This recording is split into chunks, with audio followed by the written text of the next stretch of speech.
Mercredi 13 décembre 2023, 21h15. Novotel du Forum des Halles. Marc et Delphine sonnaient mercredi dernier aux alentours de 18h30. Ils s'installaient, visiblement pour l'apéritif tout d'abord. Puis Marc a évoqué un dîner qui pourrait suivre. Roland et moi avons saisi l'allusion au vol et Roland est immédiatement sorti en quête de provisions pour le repas.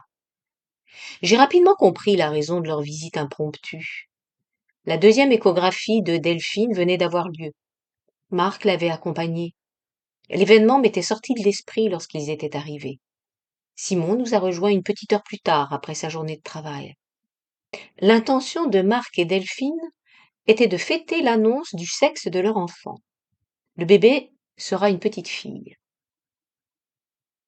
Marc a longtemps affirmé ne jamais vouloir devenir père. Il ne pouvait concevoir d'assumer une telle responsabilité. Il a sauté le pas, franchi l'obstacle, passé la barrière. Je sentais l'émotion qui rapprochait ce soir-là Delphine et Marc, leur complicité par des gestes et des regards discrets. J'étais moi aussi touchée. Je n'oubliais pas le long chemin qu'avait parcouru Marc avant qu'il ne découvre ce nouveau paysage. 2 jours plus tard, le vendredi 8 décembre à 22h04, Delphine envoyait une petite vidéo sur notre groupe familial WhatsApp. Elle commentait oralement « Opération Noël en cours ». Leur salon, aux 2 cours de Valbois, débordait de boîtes et de sacs en tout genre. Ils avaient rassemblé toutes les décorations de Noël, les leurs, ainsi que celles de Manou, qui nous a quittés et qui renouvelait régulièrement son stock de guirlandes et de boules. Chaque Noël était caractérisé chez elle par une couleur différente. Delphine balayait avec son téléphone les impressionnants monceaux de papier et de boîtes qui encombraient l'espace. Le coin canapé d'abord, puis ordinateur et fenêtre, jusqu'au moment où elle nous dévoilait Marc, debout, près du sapin qu'il était occupé à décorer. Delphine commentait d'une voix bien timbrée « Opération Noël en cours ». Marc se tournait vers la caméra. 2 grosses boules blanches dans une main et 2 autres, de belle taille également, accrochées à ses oreilles. Il se balançait comme s'il dansait. De droite et de gauche, il souriait à l'objectif, sachant qu'il était comique. On pouvait se moquer, ainsi affublé. Marc décorait le sapin de sa maison. Il nous faisait des signes pour témoigner du bonheur du moment.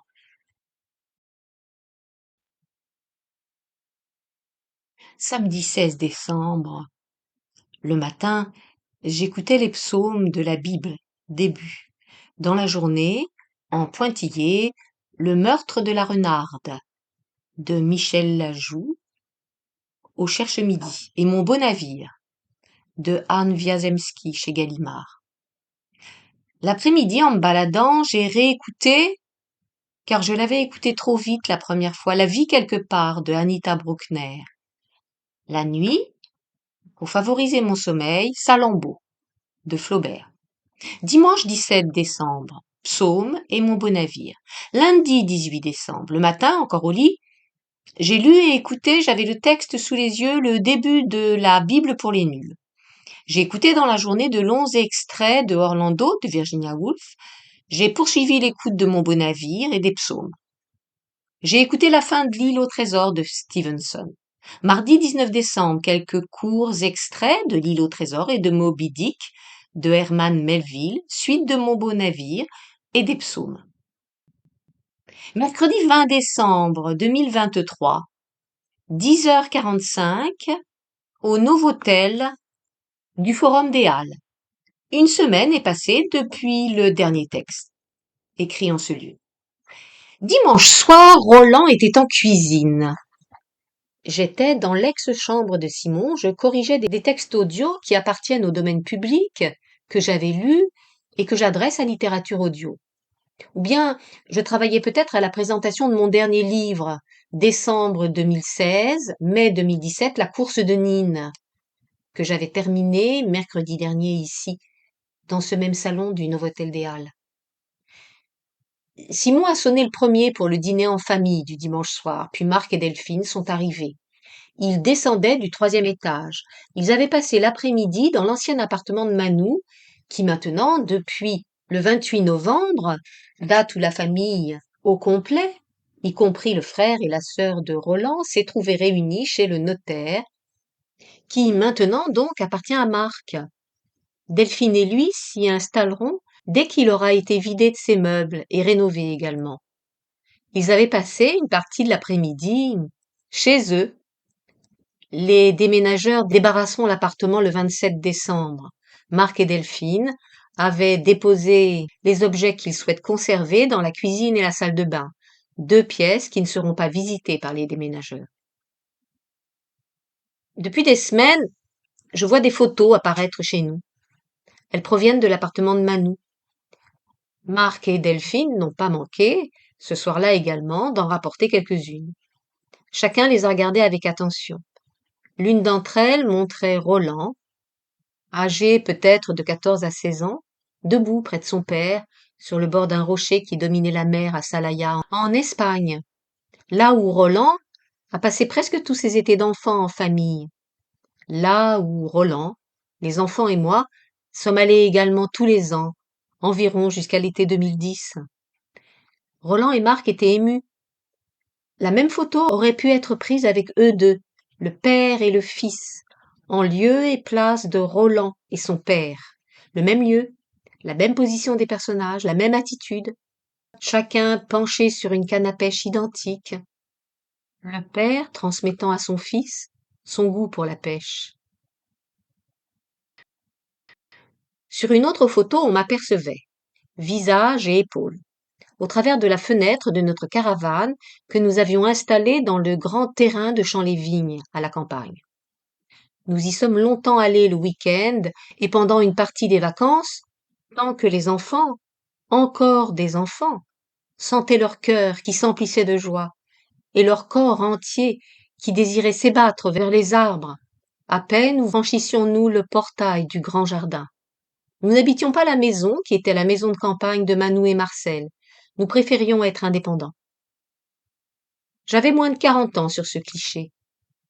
Elle est étonnante cette photo, m'a dit Marc. Tu es toujours tendu sur les photos. Sur celle-ci, tu es bien, vraiment bien. Je ne peux retranscrire ces paroles exactes. L'anecdote appartient au passé. J'ai entendu tu n'es plus maintenant ni jeune, ni jolie, ni souriante, ni à l'aise, ni heureuse sur les photos. J'ai entendu aussi dans la vie quotidienne, Delphine prend beaucoup plus de photos que toi. Elle aime et elle est photogénique.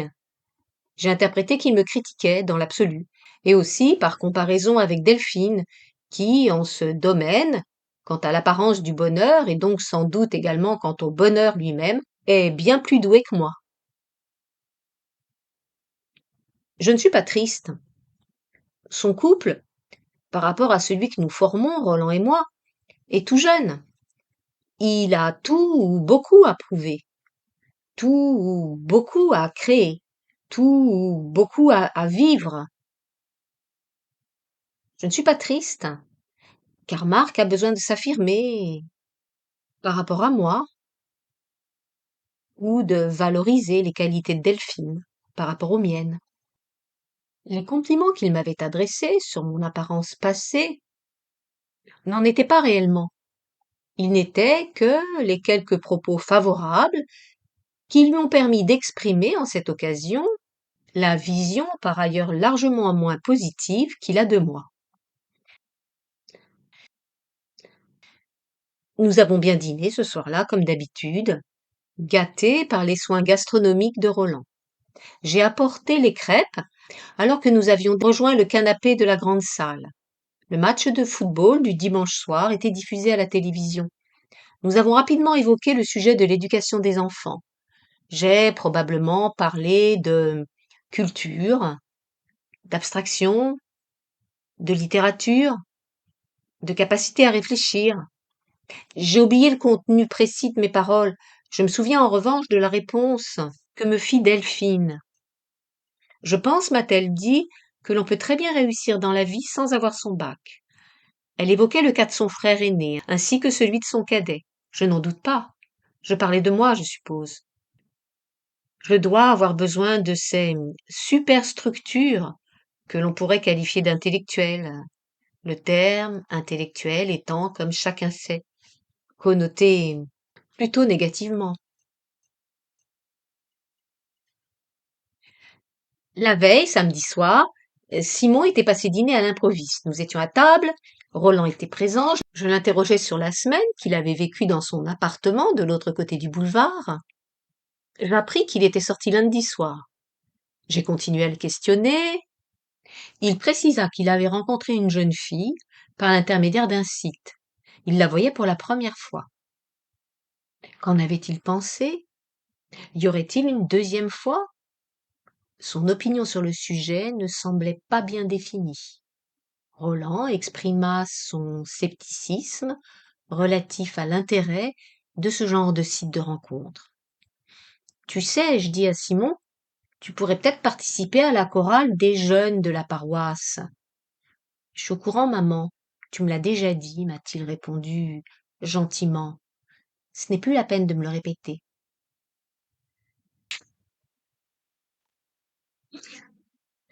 Livres écoutés et films vus du 27 décembre au 3 janvier. Livres. Extrait de Moby Dick et de Salammbô. J'ai écouté Au temps du roi Édouard de Vita Sackville-West. J'ai réécouté la nouvelle Les Mains et la nouvelle Les arbres et les pierres du recueil Dans la paix du soir de Augustine Bulto. J'ai terminé Mon beau navire de Anne Wiazemski. J'ai écouté le début du Crime de la renarde de Michel Lajoux. J'ai écouté Toute passion abolie de Vita Sackville-West. Des extraits de Mes mémoires d'Alexandre Dumas. J'ai réécouté à rebours Nostalgie heureuse d'Amélie Nothomb. Des extraits à rebours de Raison et sentiment de Jane Austen. Le début de La cousine bête de Balzac. Suite de Que ma joie demeure de Giono. Et écouter L'héritier de Vita Sackville-West. Le début de la musique de la danse de la ronde du temps de Anthony Powell. Des extraits de Enquête sur les anges de Anne Bernet. Le début du Diable à Westies de Vita Sackville-West. Et écouter à rebours la nouvelle Le roseau révolté de Nina Berberova. Et écouter à rebours deux nouvelles, Les Vierges et L'ami et la femme du recueil Les Vierges de Irène Nemirovsky. Le début de la nouvelle Mon jeu du même recueil. Et réécouter des extraits du journal de Pierre Loti, 1879. Et le début de Vita, une biographie de Vita Sackville-West de Victoria Glendinning. Film vu La faille, 2007 de Grégory Hoblit. Le début de Lola Montes de Max Ophüls. Gone Girl, 2014, David Fincher. L'extravagant voyage du jeune et prodigieux T.S. Spivett, 2013, de Jean-Pierre Jeunet. Ordet, La parole, de 1955, de Dreyer. Nostalgia, 2022, de Mario Martone. Demain ce seront des hommes, 1959, de Jack Garfin.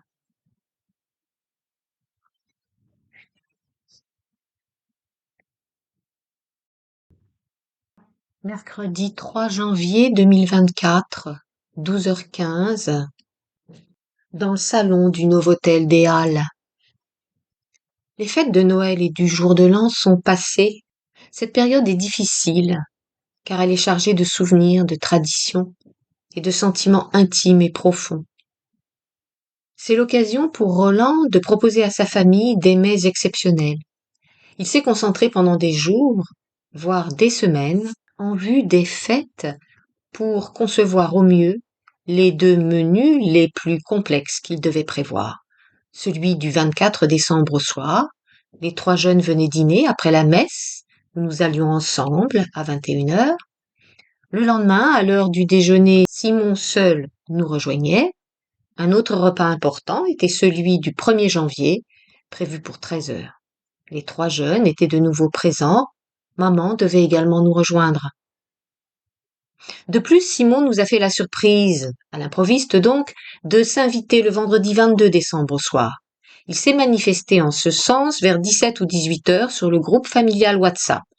Il a nommé cette rencontre impromptue le dîner de pré-Noël. Marc et Delphine se sont joints à nous.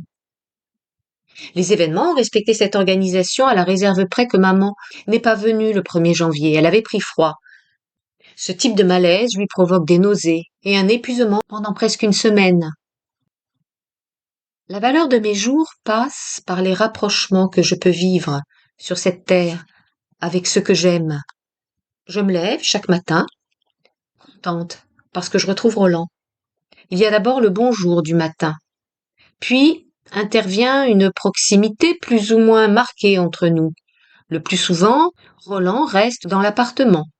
Je l'aperçois, je situe sa présence physique, ou bien il sort, mais il me dit alors quelles sont ses occupations.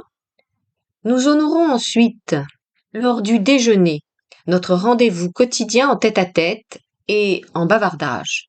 Pour lui, il s'agit de s'alimenter, pour moi, il s'agit de parler. Nous passons à table à 13 heures, sauf exception, comme aujourd'hui par exemple. J'écris ici, dans les salons du Nouveau-Hôtel, depuis 12h15 maintenant. Je passerai ensuite au Père Tranquille, déposer des livres que je ne garde pas à la maison, puis j'irai à Saint-Sulpice, échanger mon cadeau de Noël que j'ai offert à Roland. Notre tête-à-tête débutera à 15 ou 16 heures, ou plus tard encore.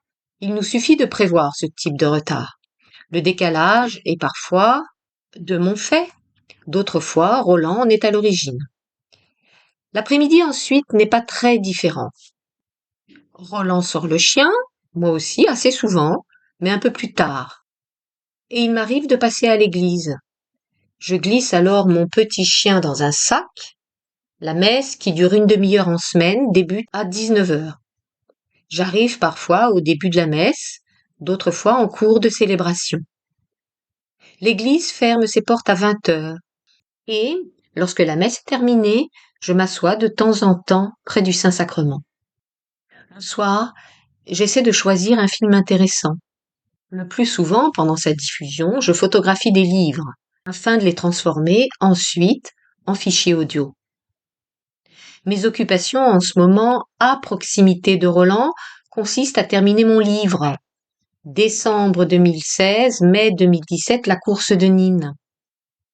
J'appelle maman, nous lisons, je range, je passe ainsi mes journées près de Roland. Et aussi à proximité de quelques amis grâce à des liens décalés permis par nos merveilles technologiques que sont nos téléphones ordinateurs. J'échange quotidiennement avec Chloé. Je lis et commande chaque semaine des textes de l'atelier d'écriture du Châtelet, animé par Yves Couder, auquel j'adresse par mail des consignes d'écriture. Les participants commentent quant à eux des extraits de mon livre Vers mon père. J'ai des liens fréquents avec Gabriel, avec Annette Mahé, avec Christopher, avec Fanny. J'ai une conversation téléphonique de 2 heures tous les 15 jours avec Irène Sophia. Nous dînons au moins une fois par semaine, le dimanche soir, avec les 3 jeunes. Comment ai-je vécu ces fêtes de fin d'année? La soirée de pré-Noël, ainsi dénommée par Simon, fut agréable. Roland avait improvisé le dîner sans problème, je n'ai pas été dépaysée. Le repas était habituel, nous avons parlé. Mes souvenirs de cette soirée ne sont désormais plus très précis, mais j'ai probablement animé de loin en loin la conversation à ma façon, et sans trop d'ostentation, lorsqu'elle devait faire mine, à mon goût, de perdre un peu trop de sa vigueur. Vint ensuite le surlendemain, le réveillon de Noël. Roland avait déployé beaucoup d'énergie pour le repas. Nous sommes arrivés assez tard à la maison après la messe, aux environs de 22h30. Je fus incapable d'intervenir dans la conversation. J'étais bloquée. C'était Noël, un grand soir exceptionnel. Roland s'était fatigué pour cette rencontre familiale. Je n'osais pas parler. Je ne parvenais pas à me comporter comme d'habitude. Les mets défilaient. L'entrée choisie par Roland était un plat d'huîtres, gilardot de grande taille, au nombre de 12 pour chaque convive. Suivait un rôti de chapon. Regarde, m'a discrètement dit Roland, l'air inquiet et apparemment agressif. Regarde, il n'y en aura pas assez. Nous avions convenu ensemble, considérant l'ampleur de l'entrée, de ne proposer qu'un seul chapon le soir du réveillon. Nous réservions le deuxième pour le déjeuner du lendemain, auquel Simon seul participerait. Roland me critiquait. Durement, m'a-t-il semblé, comme s'il me reprochait d'avoir été peu intéressé par les repas ou de mauvais conseils concernant l'aspect alimentaire de cette belle fête. Le dessert préféré des 3 jeunes, une glace Viennetta, terminait le dîner. Je n'appréciais pas. Chacun commentait le contenu de son assiette. J'étais incapable de prononcer une parole, incapable de proposer un voyage ailleurs avec les mots.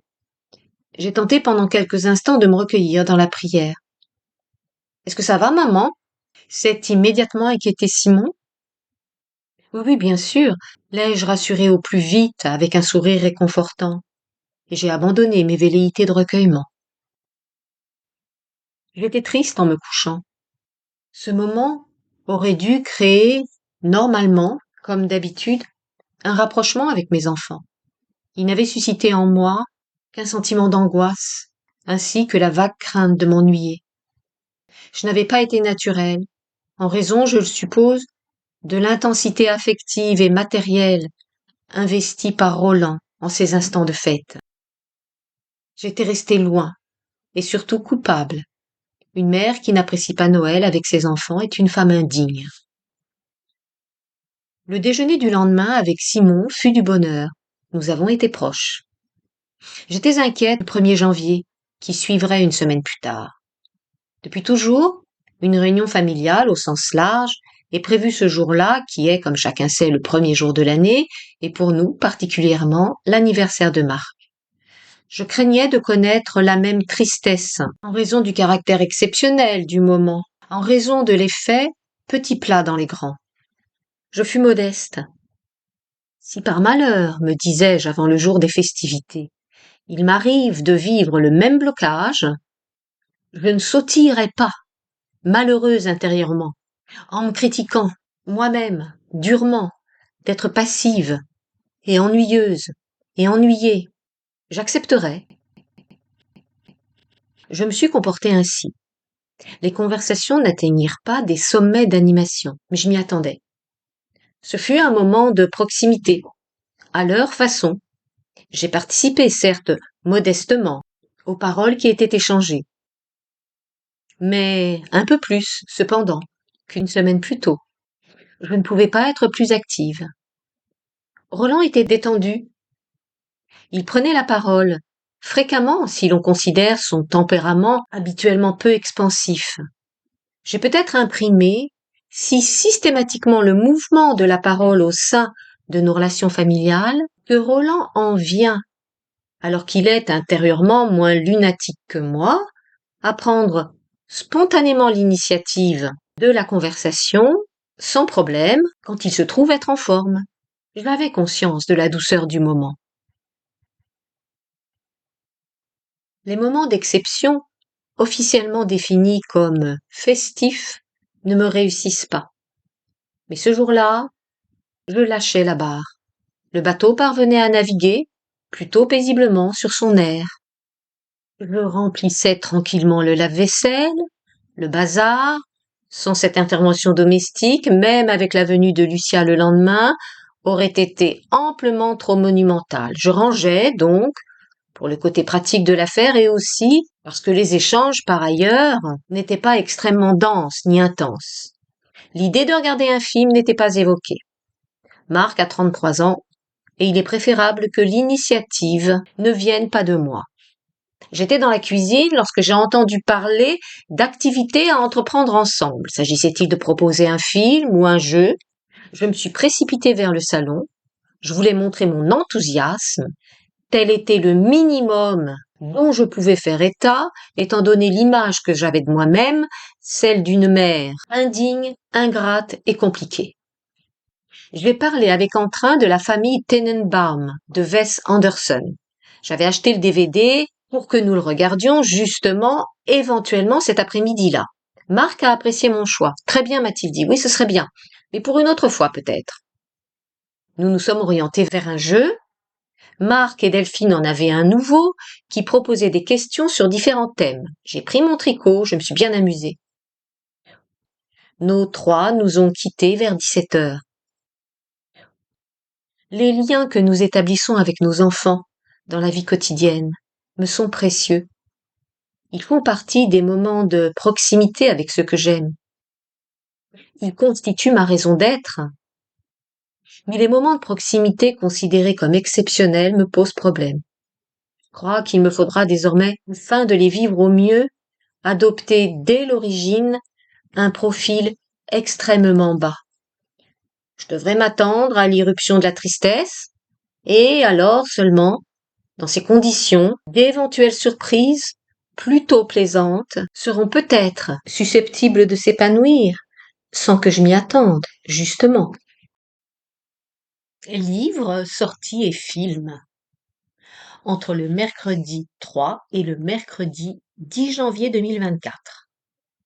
J'ai lu la nouvelle L'enfant génial de Irène Nemirovsky. J'ai terminé le recueil Les Vierges et autres nouvelles du même auteur.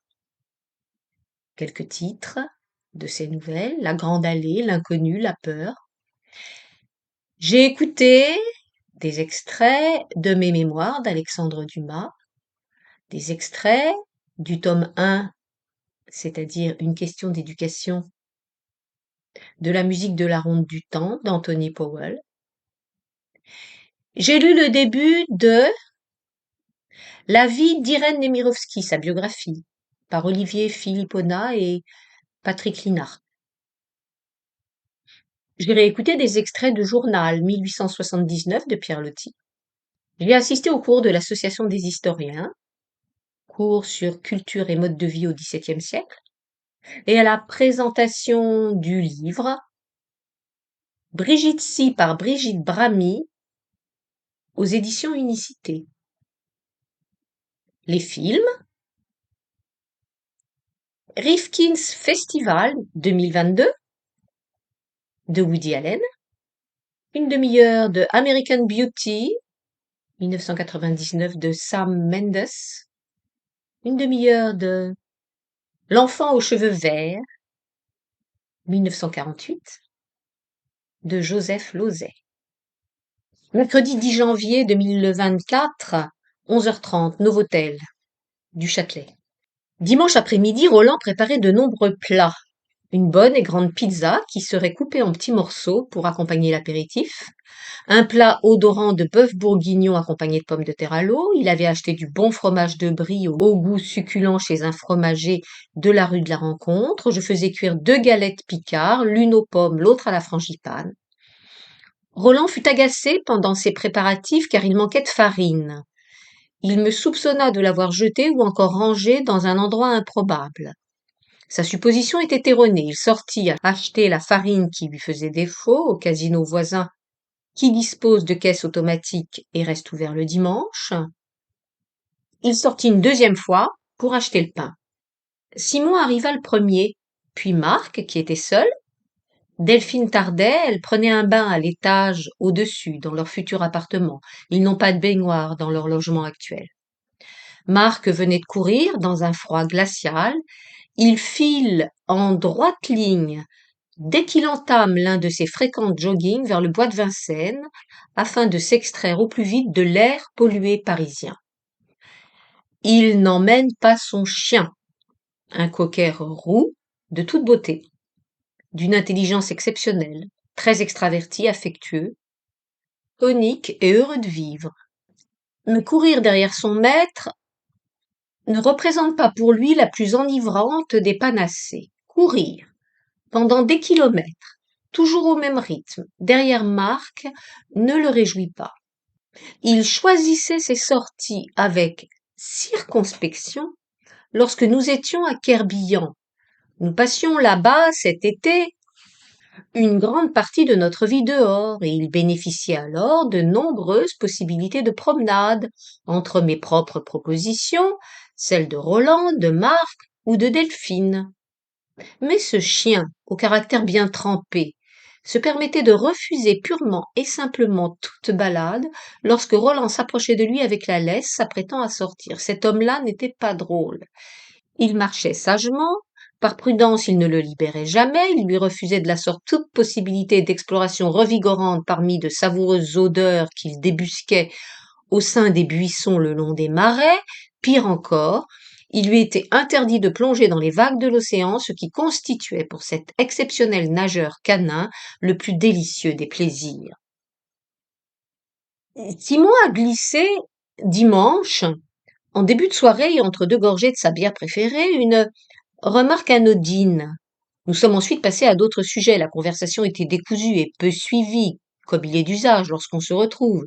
Une semaine était passée depuis notre dernière rencontre à 5 autour de la table ronde et basse près de la télévision. Nous reprenions contact avec des bribes de phrases entrecoupées, diverses et répétitives, du style Alors, comment ça va? Et cette semaine, comment s'est-elle passée? Et le travail, pas trop compliqué? Chacun répondait, comme il pouvait, brièvement, avant qu'une autre question du même genre n'intervienne. Simon a donc énoncé, sans insister, au milieu de paroles diverses et variées, qu'il était bien content de pouvoir bientôt habiter seul dans son appartement. Il vit depuis 4 ans dans un joli logement en face de chez nous. Il y emménageait en novembre 2019, alors qu'il sortait de l'université et entamait son premier emploi dans un cabinet d'expertise comptable. Il quittait le boulevard de Tessier dans des conditions identiques à celles qu'avait connues Marc avant lui. Un appartement qui appartenait conjointement à Roland, à son frère et à sa sœur était libéré à la suite du départ d'un locataire. Simon avait 26 ans et Roland agissait comme il l'avait fait avec son fils aîné. Il considérait que l'éloignement de Simon, à l'âge qu'il avait atteint, lui serait bénéfique. L'appartement en question était l'un des plus beaux du 2 cours de Valbois. Être logé gratuitement par la famille était une bonne opération fiscale et financière. Il fallait profiter de l'occasion. Un congé donné par un locataire n'était pas chose fréquente. Je gardais le silence cette deuxième fois, s'agissant de Simon, alors que se profilait à l'horizon son départ de la maison. Je m'étais, à l'inverse, vivement manifesté lorsqu'il avait été question que Marc nous quitte, car je n'avais pas compris en ce temps-là les différentes raisons qui poussaient Roland à retenir un logement pour son fils. Roland avait dû me dévoiler, très explicitement et sur ma demande, quels avantages pratiques et matériels étaient issus de cette décision de bonne gestion, mais aussi combien ce changement serait favorable pour l'évolution de Marc. Ce dernier aspect était celui qui importait à mes yeux. Le départ de Marc n'était cependant pas sans m'inquiéter. Je me demandais s'il supporterait de vivre seul. Cette inquiétude n'eut rapidement plus lieu d'être. Delphine était sa petite amie, et tous deux décidèrent alors de vivre ensemble. Exit donc à l'époque ma crainte de l'irruption chez mon garçon des tristes questions existentielles liées à la vie de célibataire. Nous réitérions en 2019 avec Simon l'aventure de la migration d'un de nos enfants de l'autre côté du boulevard. Je m'abstenais cette fois-ci de questionner Roland. J'avais compris que la crispation d'une mère relative à l'éloignement de son enfant n'était pas loin d'être pathologique. Je devais laisser faire, l'étape était nécessaire et normale, accompagner le mouvement était la seule attitude qu'il me restait à adopter. En juillet 2019, Roland et moi avons passé quelques jours à Londres. Simon y vivait depuis 2 mois. Sa dernière année d'études ne l'occupait pas assez et il avait été embauché comme plongeur dans un restaurant étoilé au sein du quartier de Chelsea. Nous apprécions de passer quelques jours avec lui. Nous avons fait la connaissance de son patron, un soir où nous dînions dans son excellentissime restaurant, et où Simon peinait en sous-sol, environné par la chaude vapeur émanant de l'évier où il décrassait des heures durant verres et assiettes avant de les enfourner dans un gigantesque lave-vaisselle. Le patron fut aussi charmant avec nous et dithyrambique sur les exceptionnelles qualités de Simon en cuisine qu'il se montrait autoritaire, cassant et inhumain avec lui. Il se comportait de même avec la plupart des autres employés. Simon nous avait raconté son comportement de patron. La cuisine respectait un fonctionnement quasi militaire, ainsi qu'il est fréquemment d'usage dans les grands restaurants. Roland et moi avions la chance de profiter des plaisantes qualités commerciales de monsieur le chef de cuisine et chef d'entreprise. Simon, lui, avait affaire au meneur d'hommes, en cuisine qui plus est, et qui était donc peu susceptible de se répandre en manifestations particulièrement conviviales. Le lendemain, nous dînions tous les trois dans un restaurant indien, près du cimetière de Brompton, et je fus soulagée d'entendre Simon nous dire qu'il proposerait sans doute à la rentrée d'emménager Courdevalbois avec un ou deux de ses amis. Je fus enchantée. Je n'avais fait aucun commentaire sur le projet de départ de Simon, mais lui, contrairement à Marc quand il nous avait quittés, n'avait pas de petit ami. Il mènerait donc une vraie existence de célibataire solitaire. Je n'avais rien dit, mais je n'étais pas rassurée. Ma propre vie de célibataire, de 23 à 28 ans, m'avait, pour ma part, menée en hôpital psychiatrique. Je ne voulais plus vivre. Ils furent trois, pendant 3 ans, dans l'appartement du cours de Valbois, et ne sont plus que deux depuis quelques mois. Simon ne demandait pas de loyer à ses amis. Il a apprécié la cohabitation, l'animation, les conversations, les fêtes, les soirées répétées et multipliées, surtout depuis l'arrivée d'Arthur, un jeune homme joyeux et plein d'entre-gens qui avait momentanément habité le Brésil et qui avait décidé de revenir en France, chez Simon précisément. Le pied-à-terre parisien mis à disposition au cours de Valbois, à 2 pas de la place Daumesnil, avait sans doute joué un rôle déterminant dans la décision d'Arthur de réintégrer le pays de son enfance. Simon avait bien vécu ses premières années hors du toit familial, dans un appartement où il n'était pas seul. Mais l'envie lui était venue, le temps passant, de vivre plus paisiblement. À peine exprima-t-il ce désir à Benjamin, le premier de ses colocataires, que celui-ci, élégamment, gentiment et rapidement, trouvait une autre façon de se loger. Arthur, en revanche, qui ne cessait de dire qu'il cherchait activement une autre habitation, ne faisait visiblement pas les efforts nécessaires en ce sens. Des mois se sont écoulés, puis une année qui fut ensuite largement dépassée. Les relations entre Simon et Arthur se sont tendues. Arthur eut, de plus, la riche idée de faire un dernier aller-retour au Brésil pour rapatrier son chien, un animal méchant, lunatique, mal dressé et qui ne satisfait pas aux plus élémentaires exigences de la propreté canine dans une maison. Il eût été dommage que d'excellents amis, comme l'étaient à l'origine Arthur et Simon, en arrivent à se fâcher pour la seule raison que Simon s'était montré hospitalier. La question est maintenant résolue. La quête d'Arthur fut enfin couronnée de succès et il devrait s'installer dimanche prochain dans une modeste chambre, petite, mais bien située au cœur du quartier latin. Simon respire. Il savoure d'avance, nous a-t-il dit dimanche soir, le calme et la tranquillité de son appartement. Une nouvelle étape commence pour lui, celle de la solitude, qu'il retrouvera chaque soir après le travail. J'aimerais que mon garçon ne rencontre pas les démons que j'ai moi-même connus